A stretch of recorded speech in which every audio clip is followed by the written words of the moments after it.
روج باش شوار باش هەوڵ هەویدارم هەموو باشن ev du heftene di siyaseta Tirkiyeyê guhernên pir ecêb çêdibin em dibin şahidên tiştên pir cuda canan jî bûyerên dîrokî em dibin şahidê bûyerên dîrokî pêşî daxuyaniyên Baxçelî dest pê kirin em şox kirin ji ber ku me tiştekî wisa hêvî nedikir ji kesekî wisa nijadperest ku karibe kesekî weke Abdullah Öcalan dawetê meclisê bike piştî daxuyaniya wî bûyerên pir dîsa ecêb pêk hatin piştî çil û çar mehan cara yekem kesekî çû İmraliyê bi Abdullah Öcalan re hevdîtin pêkanî tejî teke çil û çar mehan gelo ev tejî bi dawî bû ya nebû em ê bi hev re lê binêrin vê sibê me bernameyekê taybet çêkir de derbarê hevdîtina Ömer Öcalan ya bi apê xwe Abdullah Öcalan re niha gelek mijar hene daxuyaniya Baxçelî êrişên ser Rojavayê Kurdistanê çalakiya li Enqerê hemî niha em guftûgû dikin nîqaş dikin Bekîra Ahmed Gulabî dere dîplomatê berê nivîskare rojnamegere şîrovegerê siyasî niha merayê ez dixwazim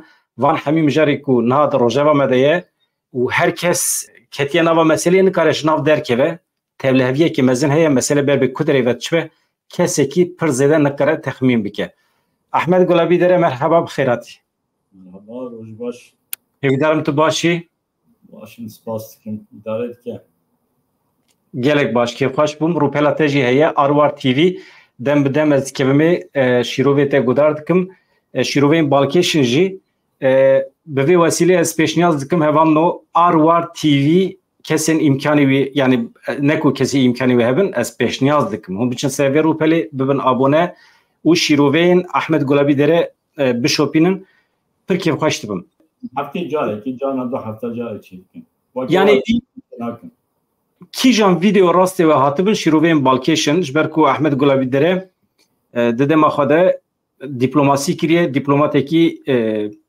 yani giring bû di nava siyaseta Kurdan de di zemanê di salên 95 de jî di salên 2000 de jî heta 2010 jî nav dengî wî gelekî dihate bîstin lê niha weke nivîskar xebatê xwe dimeşîne baş e em dîrek bikevin nava meselê çi ye mesele çi ye li Tirkiye guhernên pir ecêb tên gelo haya me jê tune gelo em neamedine li rojata navîn plan û projeyekî avabûna Kurdistanê heye haya me jê tune li herêma me çi diqewime hinekî eger bikaribî me ronî bikî keremke belê yani tiştên hal qewmin beriya her tiştî bu konjonktûra siyasî ve girêdayî yani konjonktûra siyasî tenê ya Tirkiye na ya rojhilata navîn vegirêda ya cîhanê vegirêda ye di rojhilata navîn de va bi salan e yani bi dehan salan e pir bûyer diqewimin lê belê her ku diçe ev hêdî ber bi zelaliyekî ve diçe bêguman Tirkiye jî divê derbarê da xwe dixwaze amade bike yani çawa amade bike dixwaze xwe amade bike ku ji vê pêvajiyê zerarê nebîne mesele ew e ji bo ku zerarê nebîne jî Tirkiye dixwaze beriya her tiştî bi Kurdara hinekî li hev hatine ez dikevim naberê ji bo ka haftina te hinekî vekirîtir be kî konjonktûrê birêve dibe zirara ku dewleta Tirkiye li bendê çi ye yani konjonktûra rojhilata navîn tenê bi yek hêzekî vegirêdayî nîne bêguman beriya her tiştî Amerîka Rusya di cîhanê da aktörên girîng e di rojhilata navîn da jî her tişteke bûyereke girîng biqewime bê tiliya Amerîka û ya Rusyayê çênabe bi Amerîka Rusyayê vegirêdayî di rojhilata navîn da bêguman aktörê din jî hene tamam zirara dewleta Tirkiye çi ye dewleta Tirkiye ji çi ditirse belê yani Tirkiye ditirse ku Kurd bi alîkariya Amerîka û her wiha mümkün e bi awayeke din jî bi alîkariya Yekîtiya Ewropa û her wiha Rusyayê di rojhilata navîn da bibin hêzekî heta bibin xwedî welatekî bi sînor Başûrê Kurdistan zaten diyar e bi va 30 sal zêdetir e Başûrê Kurdistanê weke herêmeke Iraqê fermî ve jî weke her ku diçe welateke nîv serbixwe hereket dike di Rojava da jî her wiha bûyerên girîng mümkün e derkevin pêş Tirkiye jî cîranê her du parçeyên Kurdistanê jî rojhilat em niha nebêjin lê belê yê Başûr û Rojava ye her tiştê ku di Rojava û Başûr da biqewime bêguman bandorê li ser Tirkiyê jî dike, li ser Kurdê Bakur jî dike. Ya din pirsgirêka İsraîl û Filîstîna, İsraîl û Lübnanê li hadi Rojavê de û her wiha rewşa İranê jî divê em ji ber çav wan da nekin. Di derbarê Îranê de jî mümkün e bûyarên pir cuda di sala pêşiya me de bikevin rojevê. Ev hemû mümkün e guhertineke sînoran jî di rojhilata navîn da çê bike. Bawer dikim tirsa dewleta Tirkî jî ew e ku di nava wan sînorên nû de Kurdistan jî hebe. Belê Tirkiye ji bo ku zerarê nedîne dixwaze beriya her tiştî bi Kurda ra li hev hatinekê çê bike. Lê belê bi rêyeke çewt Tirkiye dixwaze li hev hatinê çê bike. Lazekî berê destpêkê de te got daxuyaniya Bahçeli meşah kir. Meşah nekir. Bahçeli tiştekî cuda negot. Heya niha Bahçeli tim digo Kurd teröristin, yani PKK terörist, Kurd teröristin. Dîsa heman tiştê got. Yani ji bo Abdullah Öcalan jî got serokê terörista. Dibe weke serokê terörista were gerek bike got. Gerek bike ra were meşlisê di gruba demê da bangê di terörista disa bike. Yani üslûbê Bahçeli bi kar anî heman üslûbê berê û tenê tişteke nû ku Bahçeli got ew jî yani Abdullah Öcalan dikare bê meşlisî di gruba demî de biaxife. Ev tişteke nû ye. Lê berê yê ku yani ji daxuyaniya wî ji banga dewlet Bahçelî tu tiştekî di derheqê çareseriya doza Kurdî de tu nabînî ne wisa? Ez tişteke pir tişteke baş nabînim. Lê berê weke tişteke nû ye. Weke tişteke nû ew jî çi ye? Mafê hukukî ku heye heya niha AKP û MHP qebûl nakin Bahçeli bi awayeke cuda wê mafê guhe nas dikin. Yani mafê hêviyê. Tirkî dibêjin umut haqqı. Yani mafê yê ku hukukê hinek nas dikin dizanin. Yani hemû derê welatên Yekîtiya Avrupayê de bi taybetî yani kesê ku di zindanê dane divê hêviya xwe hebe ku rojekî derkeve derve. Êva 25 sal e Abdullah Öcalan di hindir daye mafê wî jî heye rojekê derkeve derva. Ev maf êdî ketiye rojevê di Tirkiye jî tê nixweşkirin. Devlet Bahçeli û her wiha AKP bêguman gotinê ku Bahçeli anî ziman ji derveyê îradeya AKP nîne, ji derveyê Rıza Erdoğan nîne, ew tim li hev tînin kîjan daxuyanî divê kî bide ew dide. Ev daxuyanî baştir hat dîtin ku Bahçeli bide ji ber ku daxuyaniya ku Bahçeli anî ziman ji alî Erdoğan ve hatıba ziman wa qasa bandor çê nedikir. Lê berê Bahçeli dema anî hat ziman bandorê çêkir. Weke min got tenê tişta nû ku Bahçeli got ev e. Ji vir çend roj berê Cemil Bayık di BBC'ye de daxuyaniyeke dabû. Ew daxuyaniya wê ez şaş nebim 2015 de hatiye dayîn. Îro jî bide heman tiştê dibêje. Yani divê dewleta Tirk bi taybetî serokê me Abdullah Öcalan li hember me dixwaze bikar bîne. Yê ku divê çeka dayîne, yê ku jê were xwastin çeka dayîne emin, yê ku jê were xwastin şoreşkerên xwe şervanên xwe ji Bakur bikişîne emin. Yani ew tişteke rast e. Dewleta Tirk dixwaze şexsiyeta Abdullah Öcalan li hember PKK bikar bîne, li hember Kurdan bikar bîne. Ji ber vê yekê min di axaftinê Devlet Bahçelî da tişteke pir nû nedît. Lê berê hûn dizanin doho jî li Enqerê bûyereke qewimî, çalekeke pêkhat.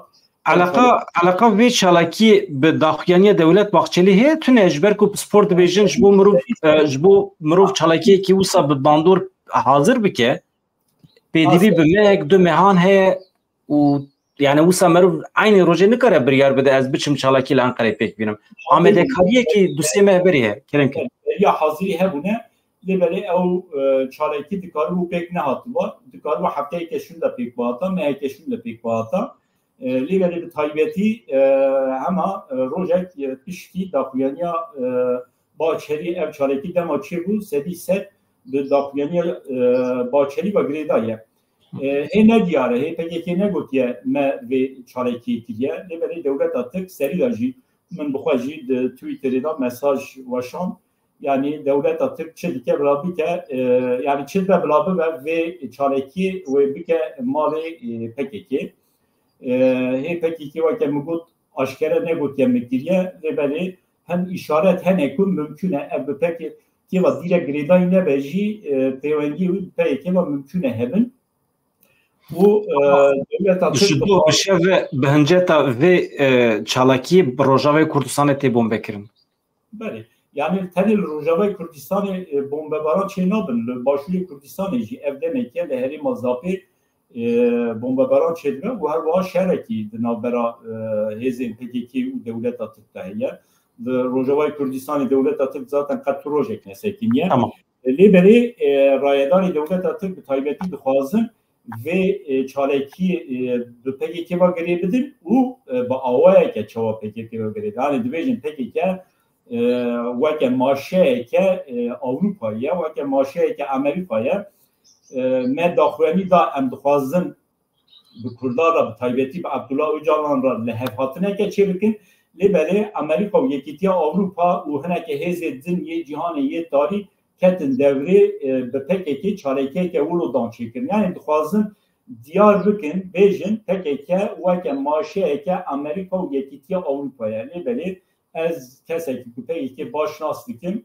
PKK ne maşa Amerikan'ı ne maşa yekiti Avrupa'ya ne ya Rusya'ya eğer sivi düz ve PKK daxiyaniye ki bir de beje minve çaleki ne kiriye demek PKK ne kiriye eğer bir mütiriyeci demek PKK bir irada xoya xas ve çaleki çekiye lebeli devlet atır ve hamu şiro ve gerin Türkiye bixazın ve analizi diyar bükün ku bejin PKK وقتی ماشه امریکا و یا یکیتی اروپایی داریه دندا انسان دما بفکره yani AKP و MHP تایبتی برای وان آنالیز آجی دخوازن ج کنسپت آخوارا او کنسپت که دخوازن خواستن چه کرنه و دخوازن بدن مشاندن جیرا ریوه بکن yani işte Amerika و یکیتی Avrupa هم هزی جهان یدن دخوازن PKK dijme bikar binin ve MV leistoke vala derbixin. Çava vala derbixin PKK tamamen veke hezeke terörist em bibinin derxin derve sinori Bakuri Kurdiyan Türkiye bejin. Leberi de aliyedin daji em behim Kurdan ra lehevatine geçiyor. Yani dixwaze disa çava ku komara Türk hayan daha lehber Kurda tüm parça bike lehev bxe u lê bixe heman siyasetê dixwaze niha jî li hember Kurdan bimeşîne. Niha em tu hevdîtina bi Abdullah Öcalan re tu çawa şîrovetkî piştî 44 mehên tecî ta girankirî cara yekem birar zêwî çû hevdîtinê û di vegerê de jî dîsa jî mesela ez şaşmam çima Ömer Öcalan pêwîstî dibîne tenê bi yek cümleyekî hevdîtina xwe beyan bike naveroka hevdîtinê bi temamî ev cümleye dibînî nabînî nizanim dibêje tejî dewam dike eger şert û merj bêne afirandin ez xwedî wê hêza teorîk û pratikim ku vê pêvajiyê ji zemîna şer derbasî zemîna hukukî û siyasî bikim dibêje Abdullah Öcalan. Parêzeran daxuyanî genekî daha dirêj weşandine. Ama hemî di vê çarçovê de ye. Parêzer yani vekirine tamam. Lebeni dîsa ev tiştekî pir teknîkiye pir zêde bi vê va divê em xemjûr nekin ya herî girîng ew e ku çima heya niha hevdîtin pêk nehat û van roja pêk hat duho pê hat ev jî bêguman sedî set bi konseptê va girê daye konsepta ku AKP û MHP çêkiriye bu ê va girê daye ez nabêjim yani Ömer Öcalan çû apê xwe dît û Birêz Öcalan jê ra got berê tiştê ku Devlet Bahçeli gotiye di wê çarçeveyê da em jî di nava vê konseptê de ne em ê vê konseptê bimeşînin. Lê berê ji vir demek berê min jî dîsa di malpereyên xwe medya civakî de nivîsandibû yani agahi hene ku demek ki direce ne teliye çend haftaya demek direce bir mehane be öcalan ra hevditin şeydi. Yani taybeti devlet Türk ne rayedarın embejin suhuri ye istihbaratı ve her vaha rayedarın siyasi ji için İmralı'yı hevditina bektinin güftügü heki çeydi be. Lüve deri az Musa tahmin dikim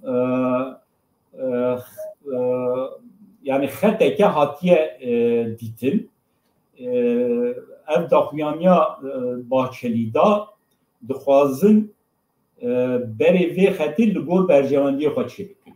Yani eger li İmralı'yê li hevhatineke bê çêkirin projeyeke bê çêkirin divê ev proje divê çarçeveyê de be.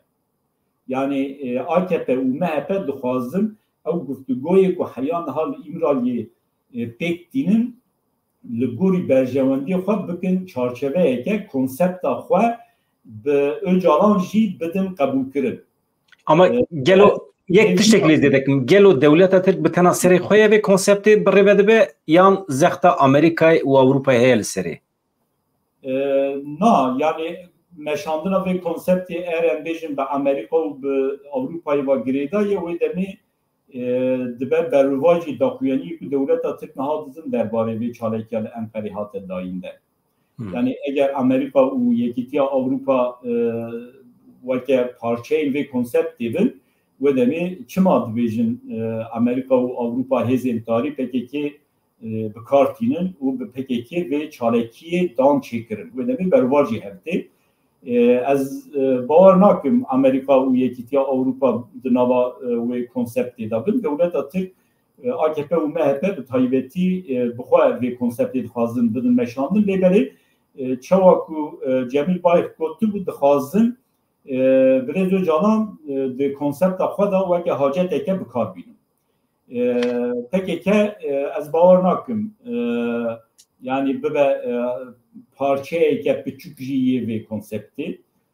Ama Karayılan daxuyaniya wî heye. Tabii ki dibêje em pê li textê şil nakin ama em ê binêrin, em ê ber çavara derbas bikin. Eğer tiştekî maqûl samîmî hebe em jê re nabêjin na.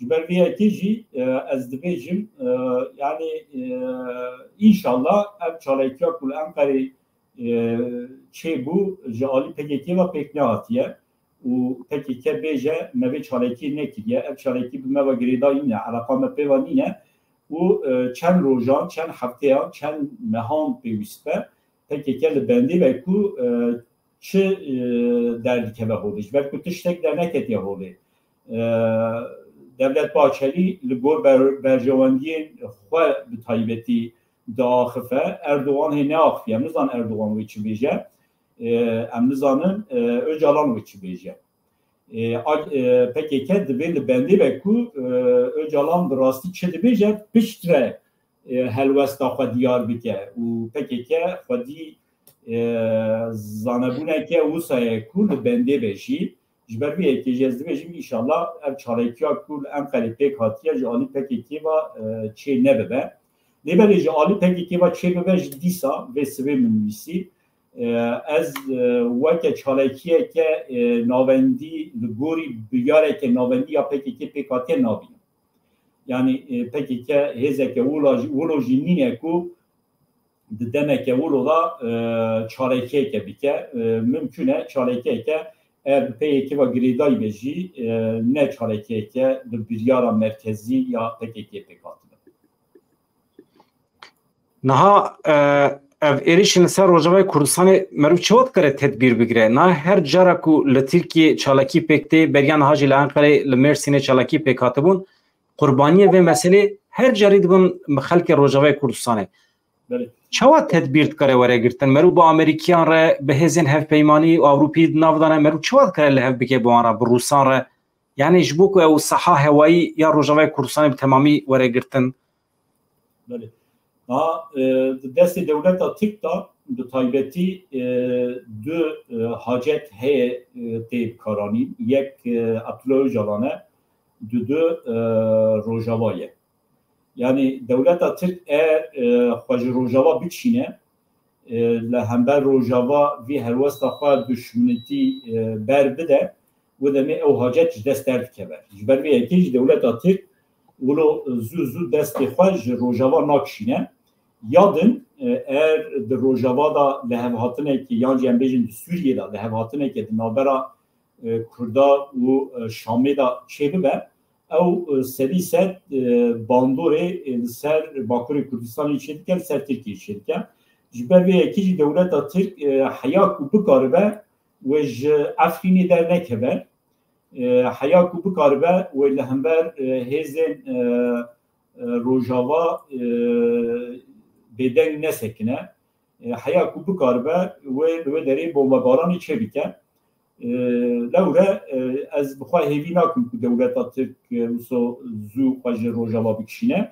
یادن پیشکتنه که ارد باکوری کردستان دا چه به پیوا گریدایی بلکی هلوستا دولت ترک لهمبر روجاوای کردستان بگوهره یادن جی لازکی بری جی بحث کرد افشار دنابر اسرائیل و فلسطین دا میشیا نهاد نابر اسرائیل و لبنان دا میشه و هر وها نابر اسرائیل و ایران دا میشه ev de aliyeti la devleta Türk per detersine de aliyet din da jî devleta Türk li gorî wî dixwaze mevzî ji xwe re çêbike.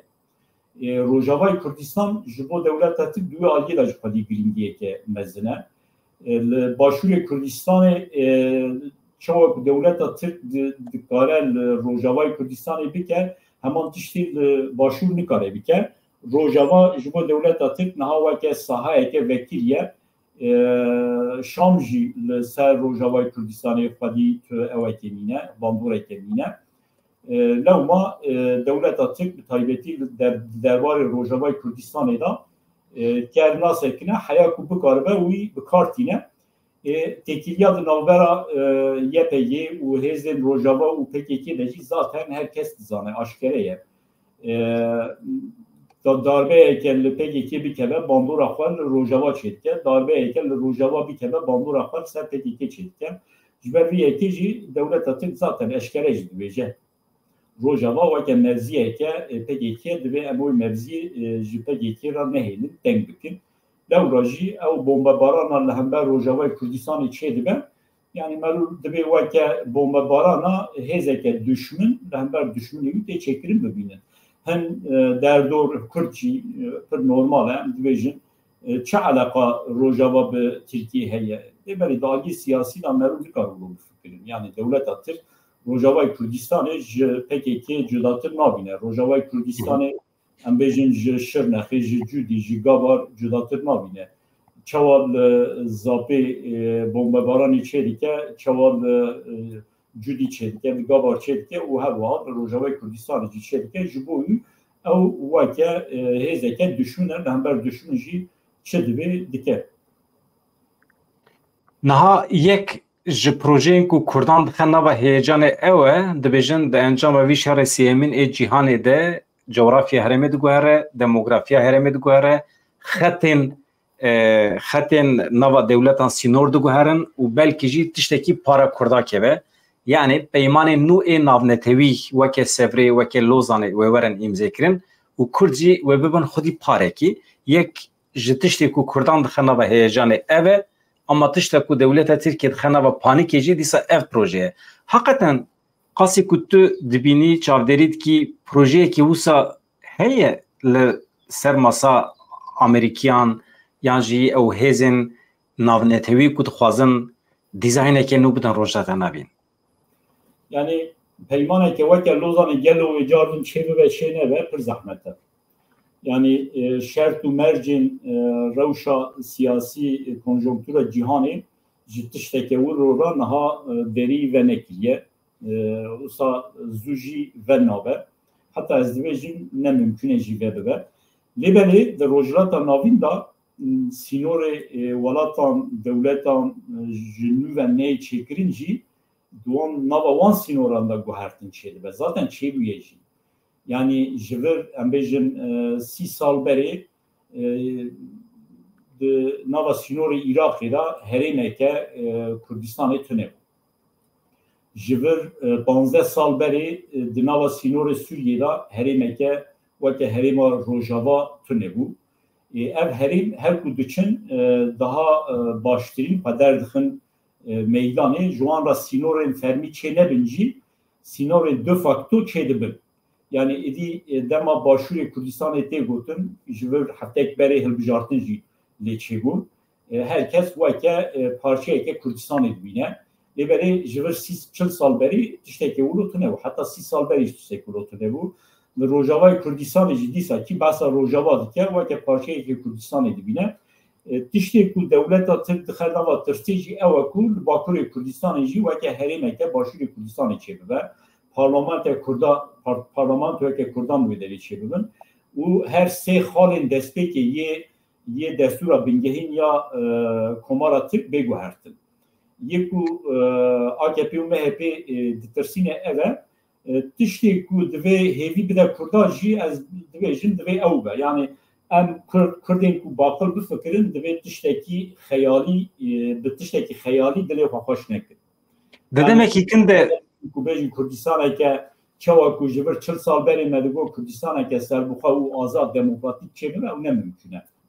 Beriya her tiştî ji vir 30 sal berê aqasa Kurd li Tirkiye belav nebû.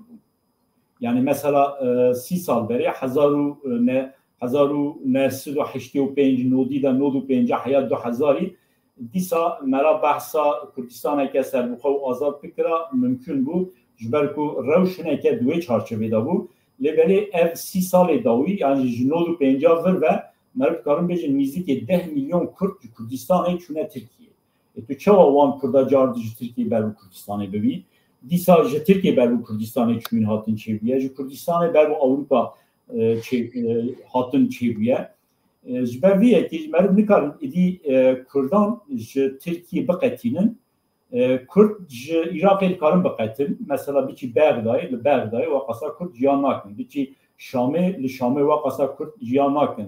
Li Ruknedîn herêmekî Şamê henekî Kurd jiyan dikin. Li Zorava herêmekî Şamê henekî Kurd jiyan dikin. Lêberê zêde Kurd li ser axa Sûriye zêde jiyan nakin. Ama dema em vegerin Tirkiye û Bakurê Kurdistanê ne wilo ye. Ji ber vê yekê jî car carna mesela hin kes bi min re dema nîqaş dikin em nîqaş dikin ji bo çareserkirina pirsgirêka Kurdan dibêjin tu çawa difikirî Kurdistaneke serbixwe azad û demokratîk mümkün e? Yani ne mümkün e? Lêberê modeleke weke modela İspanya mesela dikare ji bo pirsgirêka Kurda bibe çareseriyeke pir baş. Ama vaya heqê Kurdan ê çêkirina dewletekî ji wan nagire. Mesela ew teoriya ku tu dibêjî 20 milyon Kurd ji Kurdistanê derkevin biçin Tirkiye jî li Kurdistanê tenê 2 milyon bimînin jî 3 milyon bimînin jî ma heqê wan biqas ê Kosovyan tune. Kosovo 3 milyon e nüfusa wî. Ma teoriye de heye. Di teoriye de mafê Kurdan heye. Kurdistaneke serbixwe û azad jî çêbikin. Mafê Kurdan heye dewletê jî çêbikin. Lêberê di pratikê de yani em realîst divê bifikirin di pratikê de ev ne mümkün e. Çareseriya li Rojava jî ne mümkün e. Li Rojavayê Kurdistanê jî ne mümkün e. Li Başûrê Kurdistanê jî qasê ku heya niha me tecrüban derxistiye ew jî pir zehmet e. Lêberê çareseriyeke weke çareseriya Katalana mesela ji bo Bakurê Kurdistanê çareseriyeke herî baş ez dibînim. Dewleta Tirk, Komara Tirk samîmî be pirsgirêka Kurdan bixwaze çareser bike ancak bi çareseriyeke weke çareseriya ji bo Katalana hatiye dîtin bi çareseriyeke wilo pirsgirêka Kurda dikare bibe çareser bibe. Ne wilo be ne mümkün e. Çima em bêjin Amed weke paytaxtê herêma Bakurê Kurdistanê neyê dîtin. Çima li Amedê parlamentoyeke herêmî ya Bakurê Kurdistanê tune be. Çima em bêjin wezîrên wê herêmê tune bin, serokvezîrê wê herêmê tune be. Ew weke çareseriyeke herî aqilane ez dikarim. Ji bo Tirkiye jî çareseriya herî baş ew e. Yani ji bo Tirkiye çareseriya herî baş ew nîye ku bangê li PKK bike örgüteke hêzeke terorîst ve silaha dayînî werî. Çareserî ne ew e ku ji Abdullah Öcalan re bê serokê terorîstan bangê terorîsta bike silaha dayîne.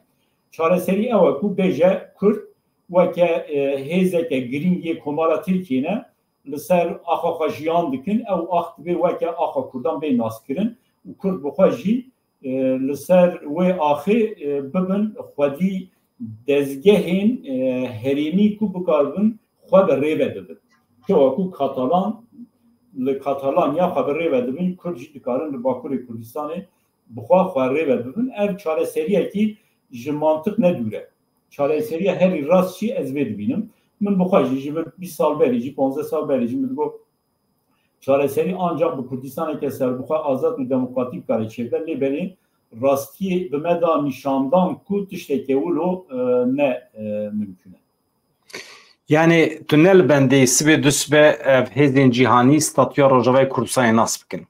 نه yani statûya Rojavayê Kurdistanê weke herêma başûrê Kurdistanê mümkün ne Rojavayê Kurdistanê weke herêmeke serbixwe dewleteke serbixwe naşxa me basa serxwebûnê nekir yani statûyeke siyasî mesela ha statûya siyasî ya Rojavayê Kurdistanê tune ye tenê weke herêma başûrê Kurdistanê çawek herêma başûrê Kurdistanê weke herêmeke Iraqê hatiye naskirin Rojavayê Kurdistanê jî weke herêmeke otonom ya Sûriye dikare bê naskirin û ez bawerim Beşar Esad ji Erdogan daha baqiltir e rêveberiya Sûriye ji rêveberiya Enqerê daha baqiltir e ew wê statûyeke wilo ji bo Kurdan nas bikin zaten ne mümkün e jî êdî ji vê qadê şûn de neyê naskirin yani Kurdên Rojava bûne xwedî hêzeke wilo ku ne mümkün e êdî Sûriye weke 20 sal berî 30 sal berî li Rojavayê Kurdistanê bibe xwedî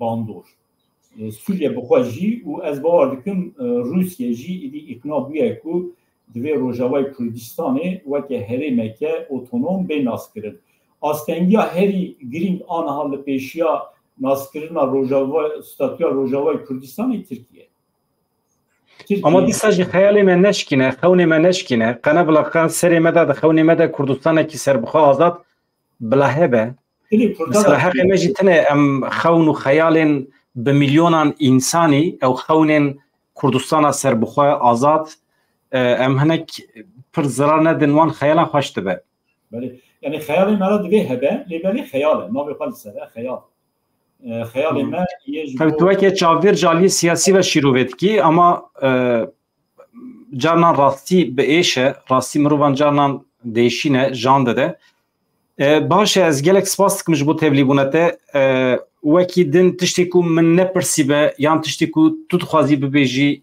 kerem ke spas dikim ez jî yê ku me guhdar dikim hemya silav dikim heya careke din bi min xweşî ezana tu neçe ez hinekî rûpela te bidim naskirin çewa bû min dibir ku derê na tamam na Arwar TV ev e tu Arwar TV ji kengê ve heye heye va 3 sal tamam ez wisa dikim yani ar û war hin kes ji min pirsin dibêjin ar war gelo weke gotineke İngilîziye Fransîye çiye te girtiye na Kurdiye yani ar û war tê zanîn ar jî yani agir tişteke qutsal e ji bo Kurdan û war jî welat e yani welat ji bo Kurdan xwedî ciheke qutsal e ji ber vê yekê jî me navê kanalê kir Arwar TV pir heval hene yani emegê me tenê nîne pir emegê hevala têda heye me berê heftê da 2 bername çêdikir carna 3 bername çêdikir lêvelê ji ber karê pratikî em nikarin carna heftê careke ama ez têda Tirkî dibihîsim kêfa min naye berê ez têda Tirkî dibihîsim kêfa min naye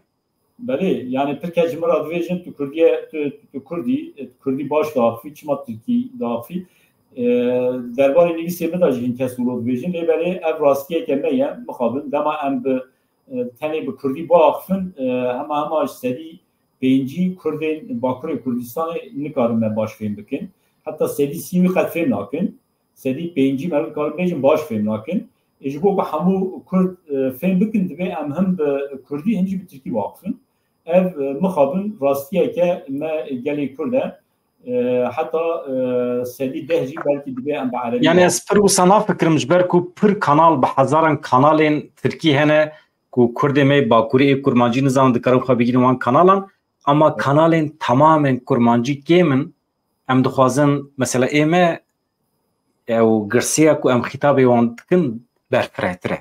Ji Rusya bigire heta Rojavayê Rojhilatê Kurdistanê, Başûrê Kurdistanê, welatên Ereb her derê însan me temaşe dikin.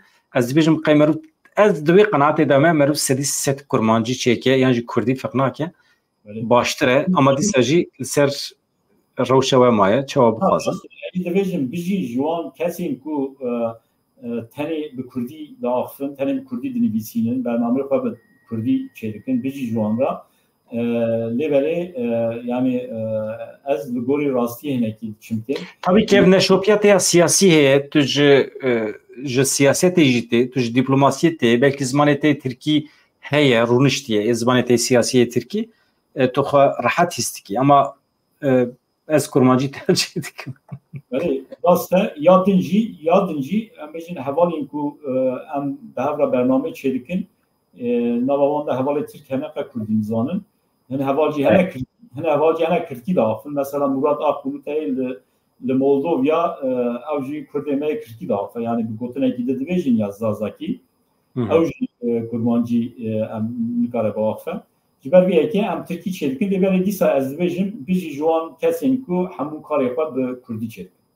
Baş e, gelek spas dikim, ez hevan ez pêşniyaz dikim ji wara biçin ser kanala Arwar TV hem bibin abone û hem jî rojane bişopînin. Kêfxweş dibin bi vî şeklî em jî hinekî zorê li xwediyê vê Arwar TV bikin ku bikaribe zêdetir ji ber ku em kurmancî axêv çiqas zêde bin di wê kanalê de ew jî mecbûr e xîtabê me bike û wisa guherîn dikare pêk em dikarin guherînê bidin pêkanîn. Gelek spas dikim ji bo tevlîbûna te her hebî. Silav Ahmet. Serçavê.